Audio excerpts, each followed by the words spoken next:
30-year-old elephant tracks. Red dust. A Zimbabwean afternoon that would end a hunting career before the sun went down. Theunis Botha had spent 3 decades in the African bush. Born in Brits, South Africa, he became one of the continent's most experienced big-game hunting guides. Calm, confident, and completely at home in country that terrified most people. He had walked with lions, he had tracked leopard, and he had hunted elephant more times than he could count. For Theunis Botha, the bush was not dangerous. It was home.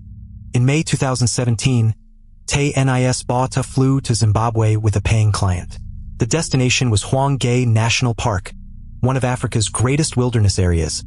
Vast, wild, and full of the animals that wealthy hunters from around the world paid tens of thousands of dollars to pursue.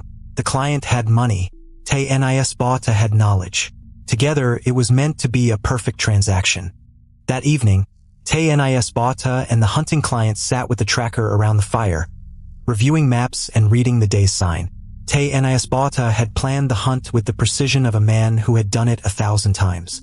The next morning they would hunt on foot, the old way, the honest way, close, personal. The tracker said the herd was near. Theunis Botha said they would find them.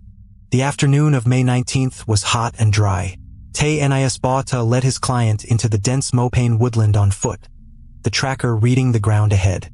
The brush was thick. Visibility was poor. But Theunis Botha had been here 1,000 times. He knew the signs. He understood the rhythm. Everything was exactly as it should have been, until it wasn't. There, through the trees, the tracker spotted them first. A large breeding herd, moving slowly through the mopane. Massive, unpredictable. Theunis Botha signaled the client to get ready. This was the moment. This was why they had come. Theunis Botha crouched low and motioned the men forward. They moved slowly, carefully. The wind was right. The herd had not caught their scent. The tracker whispered something to Theunis Botha. A large bull, old, tusked, perfect. Theunis Botha nodded. They moved closer. Theunis Botha had hunted elephants for decades. He understood their behavior. He knew their strength. He had calculated every variable. He was 59 years old. He was at the height of his skill. He was in complete control.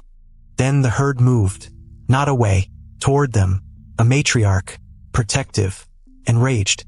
She had seen them. She was charging. Theunis Botha raised his rifle. The client froze. The tracker shouted. The elephant's foot came down.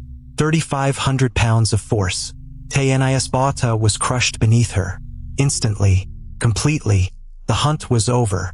The client and the tracker ran. They did not look back.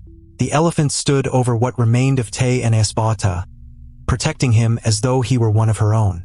The herd gathered. They stayed there all night. By morning, the bush had claimed him completely.